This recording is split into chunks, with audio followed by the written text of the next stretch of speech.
네, 4강 3교시 시작하도록 하겠습니다. 4강에서는 행복에 대해서 우리가 계속 살펴보고 있었죠. 어, 행복이라는 게 우리가 어떤 그냥 단순히 수동적이고 소극적으로 느껴지는 거냐, 행복감이라는 게 주관적인 것이만 되느냐, 아니면 이것은 우리가 제어할 수 없는 거냐. 근데 행복은 우리가 이렇게 살펴본 바에 의하면 행운과는 다르잖아요. 그냥 단순한 행운과는 다르다. 행운은 뭔가를 이렇게 예기치 않게 찾아오는 건데 운이 있다. 불운과도 또 다르죠. 그래서 행복은 뭔가 행복해지기 위한 노력과 방법이 있다. 이렇게 본 게 이제 셀리그먼이라는 학자를 위시로 한 긍정심리학에서 우리가 하나의 배웠죠. 긍정심리학이라는 게 하나의 이제 마이너스에서 0으로 갔다가 플러스로 간다. 그런 이제 우리가 배웠는데, 그러면 행복 수준을 일단은 그래야 되겠죠. 뭔가를 나는 그러면 행복을 한가? 행복이 어느 정도 수준인가? 그러면 그걸 행복 진단을 해야 되겠죠. 행복 수준을 확인하기 위한 질문들이 있다는 거죠. 그래서 우리가 한번 살펴보면 그 질문들을 가만히 살펴보면 셀리그만의 긍정 심리학하고도 연기해보면 재밌을 것 같아요. 우선 나는 내가 좋아하는 일을 매일 얼마나 하며 살고 있는가 그랬을 때 셀리그만이 그랬잖아요. 긍정 감정을 가져라. 이 긍정 감정이라는 것은 오늘 좋았던 순간 세 가지 적기. 여기서 뭐 엄청 거창한 것이 아니라고 했죠. 내가 좋아하는 일이나 내가 좋아하는 순간이, 나름대로, 내가 출근하면서 딱 섰더만, 내가 딱 그 개찰구를 들어가서 딱 섰는데 지하철이 막 오더라. 바로 탔다. 또 내렸는데 버스가, 또 금방 와서 바로바로 탔다. 굉장히 나름대로, 효율적인 하루죠. 그럴 때 그런 좋았던 순간도 적어볼 수 있는 거죠. 좋아하는 일도 또 만들어서 매일 하며 할 수도 있는 거죠. 조그만 단위의 목표를. 그래서 이런 쪽하고 생각을 해볼 수 있죠. 또 나는 얼마나 많이 남들을 도우면서 살고 있느냐. 의미 있는 일을 하느냐. 셀리그만이 말한 의미를 만들어 하느냐. 그럴 때 남을 돕는 것도 그 정도가 크지 않아도 어떤 것을 도우면서 살면 나름대로의 자존감도 있고 의미 있는 삶이다. 이렇게 볼 수 있겠죠. 그런가 하면 나는 사소한 일에서 얼마나 많은 즐거움을 느끼면서 살고 있는가 했을 때 사소한 일, 소소한 일, 작은 목표, 누구나 할 수 있는 목표일 수도 있죠. 그게. 그래서 어떤 나만의 의미 있는 목표를 정하고 그것을 달성하면 성취도 또 많아지겠죠. 즐거움도 있고. 그리고 나는 몸을 움직임으로써 느낄 수 있는 즐거움을 얼마나 많이 느끼고 있는가. 이것은 우리가 몰입할 수 있는 거, 생각을 복잡하게 하지 않고 몰입하는 것 자체가 우리가 상당한 그 자존감, 그리고 나름대로의 성취감, 이 굉장히 큰 그 어떤 위로, 이런 것들을 얻을 수 있다는 거죠. 그리고 나는 낯설고 겪어보지 않는 것에 대해 얼마나 많은 호기심과 관용을 가지고 있는가. 이거 상당히 중요한 얘기죠. 어떤 관계에서 항상, 어, 만나는 사람이 아니면 새로운 사람과도 만나서 의미 있는 대화를 하면 굉장히 창의성이 그 자체로 나와 다른 시각을 보고, 그래서 그것을 잘 융합하고 또 그 뜻을 이해하면 창의적인 것도 찾아와요. 그러므로 그래서 우리가 낯설고 겪어보지 않는 것에 대해서 호기심을 갖고 그것을 얼마나 그 넓은 태도, 관용적인 태도를 가지고 그런 걸 대하느냐 이런 걸 보고 행복 진단을 한번 해볼 필요가 있다는 거죠. 마틴 셀리그만 긍정 심리학자 셀리그만이 생각을 바꿔서 행복해지는 10계명을 얘기를 했어요. 셀리그만의 생각이죠. 한번 보면 자신의 편견을 파악하라. 자신을 진단을 잘 해야 되겠죠. 그리고 모든 잘못을 내 탓이라고 단정짓지 말라. 이것도 하나의 자기 멘탈의 문제인데, 모든 잘못을 내 탓이라고 하게 되면 계속 개인의 문제로, 개인 책임의 문제로 이렇게 계속 그러한 늪에 빠질 수 있죠. 최악의 순간보다 최상의 순간을 상상해라. 같은 값이면 마이너스 영역을 생각하지 말고 플러스 최상의 순간을 상상하라는 거죠. 그래서 이 목표점이 최상이어야 되고 그 최상의 순간을 상상하는 거, 이게 이제 상당히 도움을 준다는 것이죠. 어, 쉬운 해결책을 찾아라. 그렇죠. 해결하는 부분도 쉬운 부분을 찾아야지만 그게 이제 긍정적으로 작용한다는 겁니다. 성공했을 때 모습을 상상하라. 이게 상당히 이제 뇌에서도 반응을 빨리빨리 하죠. 그래서 성공했을 때 모습을 계속 상상을 하면 그걸 계속 뇌는 인지해서 그 성공했을 때 모습대로 습관을 들어갈 수 있다는 거예요. 그래서 그 상상하는 게 중요하고, 낙천주의자라면 어떻게 했을까를 생각해라. 어떤 선택의 순간에 염세주의자가 아니고 낙천주의자라면 어떻게 했을까, 이렇게 생각해 보는 거죠. 이것도 도움이 된다는 거예요.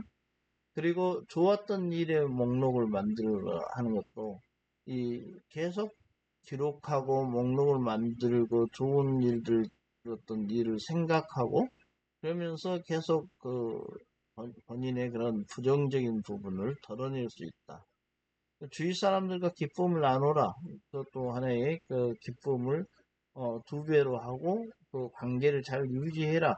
네, 이런 의미로 볼 수 있죠. 즐길 수 있는 목표를 찾아라. 이건 몰입을 할 수 있는, 즐길 수 있는 목표를 작은 단위로 해서 성취감도 느끼고 또 그것을 그 목표에 즐기니까 몰입할 수 있다. 그래서 상당히 긍정적인 심리학에서의 방법론을 구체적으로 얘기한 거죠. 자신이 할 수 있는 한계를 정하라. 항상 모든 것을 너무 크게 목표를 삼으면 그것을 달성할 수 없고 거기에 좌절로 인해서 더 정신 상태, 심리 상태가 악화될 수 있다. 그래서 자신이 할 수 있는 한계를 정해서 거기에 접근해서 목표를 정하고 성취감을 계속 느끼는 거, 이게 중요하다는 거죠. 그래서 이 10계명이 이제 셀리그만이 제시했다는 것이고요. 그런가 하면 모콜라라는 학자는 행복한 사람이 22개 습관을 얘기했다는 거예요. 보면 이제 약간 뭐랄까 서로 모순된 듯한 것들도 있는데 그 부분을 잘 이제 이해하고 여러분들 한번 쭉 보시면 좋은데, 원한을 푼다. 이게 상당히 중요한 얘기인데 쉽지는 않는데, 행복해지려면 습관을 들이라는 거죠. 모든 사람들에게 친절하게 대한다. 문제가 아니라 도전 과제라고 생각한다. 이건 중요한 플러스적인 사고죠. 우리가 도전 과제로 보는 것이죠. 문제를.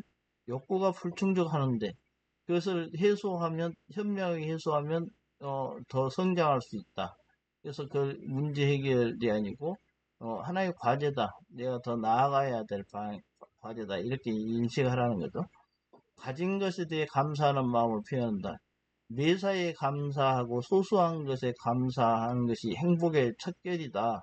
이런 얘기를 많이 하잖아요. 행복한 사람은 감사를 잘하는 거죠. 현명한 사람은 잘 배우는 사람이고 자기 강점을 강화해서 감사하다.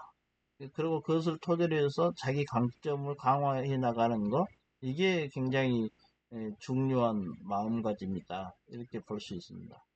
그리고 원대한 꿈을 가진다. 꿈을 가지는 거, 원대한 꿈을 가지는 거, 이런 것들도 자기를 성장시킬 수 있고 행복하게 만들 수 있죠. 꿈꿀 수 있잖아요. 그런다 해서 꿈이 없으면 상망합니다. 그래서 우리는 꿈 꿀 수 있어야 됩니다. 희망을 가지고 자기가 생각하는 일종의 삶의 방향성을 가지고 나아가야 되겠죠.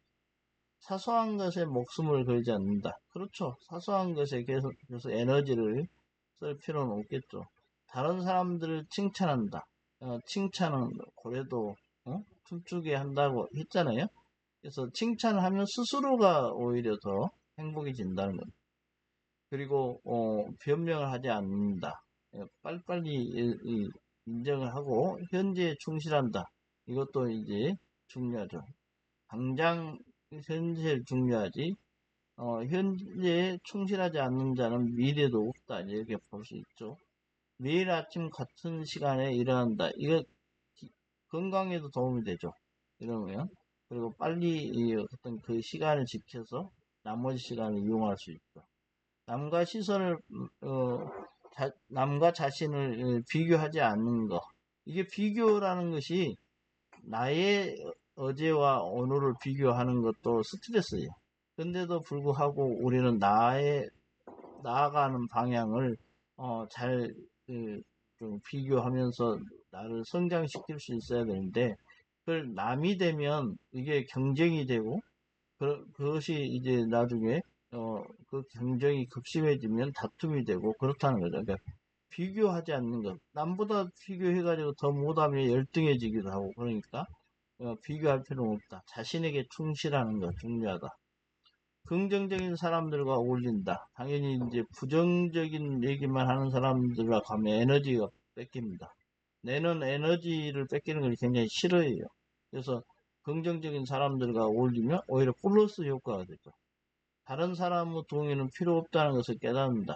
결국은 자신이 결단을 내리고 결정하는 것이니까 타인에 너무 의존하면 안 됩니다. 조언은 듣되 거기에 너무 의존하면 안 된다는 거죠. 주체도 결핍됐는데 타자도 결핍됐다니까요. 그 타자는 잘할 것 같다. 그렇지 않다는 거예요. 거기에 너무 의존하면 안 된다는 거죠. 나무 말에 귀를 기울인다. 그러나 경청은 잘해야 되겠죠. 경청은 잘해야 된다. 그리고 주변 사람들과의 관계를 가꾼다. 이 역시 관계적인 요소고, 명상을 한다. 이것은 우리가 차분히 자기 이 내면을 들여다보면서 그 본인의 이제 그 감정을 잘 긍정적인 정서로 바꾸는 그런 부분들도 중요합니다. 건강한 식생활을 한다. 당연히 건강한 식생활은 일종의 행복한 삶의 전제가 되겠죠. 우리가 건강한 식생활을 못하는 게 이제 문제죠. 그래서 우리가 의식주가 족하고 염치를 한다 이런 것들도 우리 또 속담도 의미 있는 얘기입니다.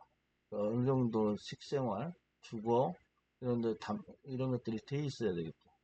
운동을 하면 당연히 이제 유용한 효과들이 많이 나타나고 몰입도 할 수 있고 단순하게 사는 거 이게 이제 필요 이상의 이상적 목표를 세우지 않는 것 이것도 중요하죠. 그 있다 하더라도 그 방향성을 놔두고 매일매일은 아주 단순하게 살면서 살아간다면 복잡한 일이 그만큼 줄어들 거다.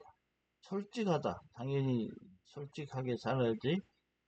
아리스토텔레스도 얘기했지만 도덕적인 삶은 결국 오래간다. 그러한 행복이 자기 주도권을 확립한다. 이런 의미는 아까 다른 사람의 동의에 필요 없다는 것을 깨닫는다. 이런 거 비슷합니다.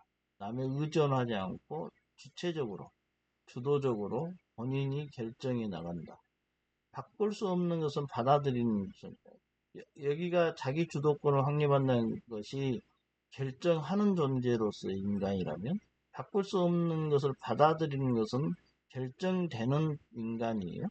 우리는 그 환경 속의 인간이기 때문에 환경에 의해서 지배받고 우리가 누구로 태어나고 싶지 않지만 피투된 존재라고 했죠. 하이데거가 피투된 존재다. 인간은 던져진 존재다.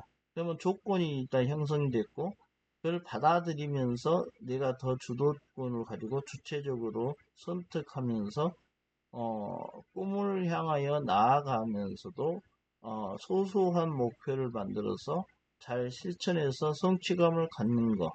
그 과정에 어떤 문제가 발생하면 그것은 문제로 보지 말고 도전 과제로 해서 그것을 나의 발전의 토대로 만드는 것, 하나의 원동력으로 만드는, 그리고 계기로 만드는 이러한 삶의 습관을 계속 들인다면 일종의 머콜라가 말하고 싶은 행복한 사람의 22가지 습관은 그런 얘기가 아닌가, 그것을 풀어서 이렇게 제시한 것이 아닌가, 이렇게 볼 수 있겠죠. 우리가 행복과 정신건강에 대한 흥미로운 연구들이 좀 인상적으로 했는데, 우리가 얼마 전에 2019년 말에 생긴 코로나19죠. 코로나19 사태가 전 세계인의 정신건강에 얼마나 큰 영향을 미쳤을까를 연구했는데, 코로나 초기 19주 확산 초기에는 정신건강에 악의 영향을 미치더라. 악화시키더라. 이게 발견됐다는 거죠. 근데 폐쇄 조치하고 재택근무를 실시했잖아요, 우리도. 그러다 보니까 이게 이제 정신건강이 회복되더라고요, 회복돼요. 그래서 적응하고 대처하는 과정에서 심리적 안정을 찾게 됐다는 것을 의미하고, 그러다 보니까 이 코로나19가 이제, 세계 행복 보고서에서 이렇게 나오는 것을 보면, 남성과 여성, 노인과 청년, 인종 집단 간에는, 정신건강의 불평등이 더 커졌더라. 역시 우리가 말하는, 어, 이 위기 상황 때 이렇게 좀 더 열악한 쪽으로 평가되는 사람들이 더 불평등이 커졌다. 그래서 비백인, 일자리 잃어 소득이 저하된 사람, 사회적 지위가 낮고 가난한 사람일수록 정신건강에 급격한 악화를 경험했다. 이게 이제 우리가 말하는 사회, 정치, 경제적인 양극화가 초래한 것이죠. 역시 코로나19에서도 적용됐다는 거죠. 그런가 하면 전 세계 의료 종사자들도 심각한 정신건강 악화를 경험했다. 이렇게 세계 행복보고서에서 보고를 했다는 겁니다. 다음에 이제 또 흥미로운 연구가 있죠. 우리나라의 행복 순위는 몇일까요? 그 이유는 또 무엇일까요? 이렇게 연구를 했다는 거예요. 행복 순위를 이제 2025년도를 찾아보니까요. 한국의 행복 순위가 58입니다. 그 전에 2016년 뭐 이렇게 쭉 올 때 54위에서 62위까지 62위까지 이렇게 왔다 갔다 했어요. 그러니까 2025년에는 58이라는 것은 약간 한국은 항상 58위 언저리에 있다 이렇게 볼 수 있죠. 그런가 하면 핀란드, 북유럽 국가의 핀란드는 행복 순위가 1위죠. 2024년에도 1위였던 것 같은데 2025년에도 1위죠. 핀란드는 어떻길래 정말 행복 순위가 이렇게 높을까? 또 북유럽 국가들 있잖아요. 대부분 덴마크, 아이슬란드, 스웨덴, 우리가 복지의 일종의 모델인 스웨덴, 이런 데는 상위권이라고 말이죠. 행복 순위가. 그래서 북유럽 국가들은 대부분 다 상위권에 있더라. 우리가 이제 상당히 반면교사 해볼 수는 있고 일종의 우리 방향성으로서 잡을 필요가 있겠죠. 행복을 결정짓는 6가지 요소가 여기서 이제 그 6가지 요소로 이렇게 평가를 하고 있는데 1인당 GDP가 얼마냐 이걸 보고 건강 기대 수명이 어떠냐, 삶의 자유, 선택의 자유가 있느냐, 그리고 사회적 지지를 얻고 있느냐, 도와줄 사람이 많느냐, 관에서는 어떻게 생각하느냐, 뭐 이런 거, 관대함이라는 것도 있다는 거예요. 기부나 자원봉사 같은 선행을 얼마나 하느냐, 부패 인식을 어떻게 하고 있느냐, 정부나 기업의 청렴도를 어떻게 생각하고 있느냐, 이런 것들을 6가지 요소를 이렇게 쭉 복합적으로 사용해서 국민들의 만족도가 어느 정도다 이렇게 보고 이 행복 순위를 매긴다는 겁니다. 근데 한국은 여러 가지 점은 괜찮죠. 1인당 GDP도 높고 건강 기대 수명도 상당히 높아요. 그런데 이제 이 삶의 자유, 선택의 자유권이 낮다는 거죠. 입시부터 우리 생각해도 그렇다는 거 알 수 있잖아요. 그리고 사회적 지지도 낮다는 거예요. 우리나라는 기부 잘 안 하죠. 도울 사람이 있는가 해서 이게 낮게 낮다는 거죠. 그래서 우리가 보통 55위에서 58위 사이를 오르락내리락 하고 있는데 더 개선이 잘 안 되는 게 여러 가지 저 6가지 요소들에 대한 우리가 인식의 문제다고 말이죠. 한국은 좀 더 자유도를 높이고 사회적 지지도를 높일 필요가 있다. 이런 것이 이 세계 행복 보고서를 토대로 우리가 알 수 있는 거죠. 그러면 음식은 정신건강에 영향을 줄까요? 보면 우리가 스트레스나 우울할 때 고당분, 고지방 식품을 먹으면 위로가 된다고 이렇게 이제 보통 생각하는데 그 실상은 연구를 해보면 정신건강에 도움을 될 가능성이 상당히 낮다고 이렇게 나와요. 그 음식과 기분의 연관성에 대한 연구는 일반적으로는 지중해식 식단이다 이렇게 콩, 연어, 참치, 과일, 채소 이런 것들이 관련성이 유효한 관련성이 있더라 이렇게 조사 결과 나왔습니다. 그렇다면 행복한 사람은 더 오래 살까요? 어떻게 생각하십니까, 여러분? 행복이 수명에 미치는 영향력을 조사해 봤는데 매우 행복하다고 답한 고령층이 많았다는 거예요. 오래 산 사람이. 그리고 그분들 대부분 기혼 상태였다는 거고 교육 수준도 상당히 높은 것으로 나타납니다. 요즘에 이제 이렇게 은퇴하시고 연세가 좀 많이 드는 우리가 초고령 사회다 보니까 65세 이상 인구가 많이 늘어났고 초기 노인, 중기 노인, 후기 노인, 백세인 이렇게까지 꽤 많이 이제 불리고 있어요. 이런 사람들의 이제 이런 사람들은 상당히 이제 주로 보면 활동을 하면 고령층인데도 결혼해서 교육 수준이 높고 직장도 좋았던 사람들이 대부분 행복하게 다른 일도 잘 하더라.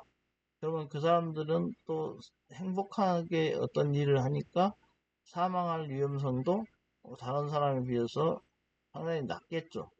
그래서 오래 살기도 하고. 그래서 행복한 사람이 오래 산다. 이것도 하나의 유의미하죠. 근데 어항을 바라보는 것이 행복과 관련이 있을까요? 우리가 무언가를 본다는 거. 이게 이제 우리가 태양빛을 보고 반사돼서 우리 눈으로 오고 우리가 그것을 지각하고 인식하고 이해하는 거. 이것이 행복과 관련이 있다는 건가요? 있겠죠. 우리는 왜 수족관과 어항을 바라본다는 것은 신체적 정신적 행복을 증진시킨다는 연구 결과가 나왔다는 것은 당연하죠. 우리가 우리 연구 참여자들은 이제 뭐 혈압과 심박수를 이렇게 재고 뭐 기분이 더 좋아지는지를 발견하고 뭐 이랬다는 연구 방법에 대한 것이고요. 대부분 높은 스트레스와 복잡한 도시 생활이라는 거. 여러분 산업화가 되면서 농업 국가에서 산업 국가로 변하면서 달라진 게 뭘까요? 산업은 도시에 생기죠. 도시라는 게 도성이 있고요, 옛날에. 거기 시장이 형성되잖아요. 그러면 그것이 도시가 되는 거예요. 그리고 그 도시에서 이렇게 사는 사람을 시민이라고 하잖아요. 그래서 이 도시가 계속 이제 복잡해지죠. 도시 자체가 복잡해지고 그런 도시 생활에는 굉장히 형식적인 삶을 살 수밖에 없죠. 그렇기 때문에 피곤합니다. 그 스트레스도 많이 받죠. 이런 복잡한 도시 생활을 하다 보면. 그래서 어, 어떤 한편으로는 편리한 문화시설이나 이런 것들이 많은데 그럼에도 불구하고 복잡한 도시 생활에서 그래서 익명성이나 높은 직무 스트레스를 많이 받는 이 도시 생활의 이 압박감에서 수족관을 바라보는 것만 해도 바다를 안 가더라도 수족관과 어항을 바라보는 것만 해도 평온과 휴식을 제공할 수 있는 기능이 있다는 거죠. 일종의 힐링을 얻는다는 거죠. 우리가 평안한 음악을 들어도 당연히 이 좀 스트레스가 많이 감소되고 마음의 평정을 얻고 그렇잖아요. 그래서 그거하고 같은 맥락이겠죠.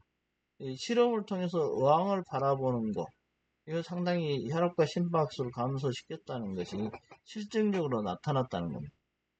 어, 우리가 이, 왜 개인마다 행복을 느끼는 정도가 차이가 있을까? 또 이 부분도 상당히 이제 우리가 한번 생각해 봐야 될 부분이죠. 개인차가 있냐, 왜? 불행한 사람은 과거의 일들 더 많이 되풀이하면서 떠올리더라. 이게 이제 하나의 조사를 해보니까 그렇다는 거예요. 보통 이제 뭔가를 같이 이렇게 불행한 사람들과 이렇게 만나서 얘기를 해보니까 과거의 일들에 연연하더라. 그렇다는 거예요. 그런데 이게 이제 디폴트 모드 네트워크라 해서 뇌에 대해서 새롭게 아는 부분입니다. 우리가 이제 내가 내 특정 부위가 인간이 어떤 인지적 활동을 하지 않았을 때도 않을 때도 일종의 그걸 멍 때리는 순간이라고 우리가 얘기를 하잖아요. 아무 인지적인 활동을 안 했는데도 활성화되어 있더라, 특정 부위가. 그걸 발견한 겁니다. 이와 관련된 이제 내 부위를 휴지 상태 네트워크에 아무 생각을 안 하고 있는데 인지적 활동을 안 하는데 그 활성화되어 있더라고 말이죠. 그래서 디폴트 모드 네트워크 그리고 휴지 상태 네트워크라고도 한다는 거죠. 우리가 자아 성찰하거나 자전적 기억을 하거나 사회성과 감정의 처리 과정을 잊고 창의성에 관여하기 위해서도 어 이게 이제 디폴트 모드 그 네트워크가 활성화되어 있다는 거죠. 휴식 기간 동안에도 내가 정상적으로 활성화되어 있고 지나간 일을 되풀이해서 떠올리더라고 말이죠. 이게 어느 정도는 긍정적인 효과도 있죠. 그런데 부정적인 효과가 있다는 것은 디폴트 모드 네트워크가 과학 활동을 할 때, 과학 활동을 하면 낮은 행복 수준과 관련해서 이제 과학 활동을 한다는 거예요. 그것이 가설을 설정을 해본다는 거죠. 과학 활동을 하면 낮은 행복 수준이 될 거야. 이렇게. 불행한 사람들은 예측 전전두피질과 후방 대상피질, 그 아래에 있는 마루 소엽이라고 우리가 잘 이 내용은 그렇게 잘 모르겠죠. 지나간 일들을 되풀이 한다는 거예요, 여기서. 그리고 계속 떠오르게 하는 경향이 있어서 내 영역의 활동이 증가되고 이게 이제 하나의 그런 이제 그 디폴트 모드 네트워크가 활동을 하면 이게 너무 과활동이기 때문에 이게 행복 수준에 영향을 미친다. 나쁜 영향을 미칠 수 있다. 지난 일을 계속 되풀이하니까 보통 계속 떠오르겠죠. 이제 그럴 수 있다는 것이 검증됐다는 거죠.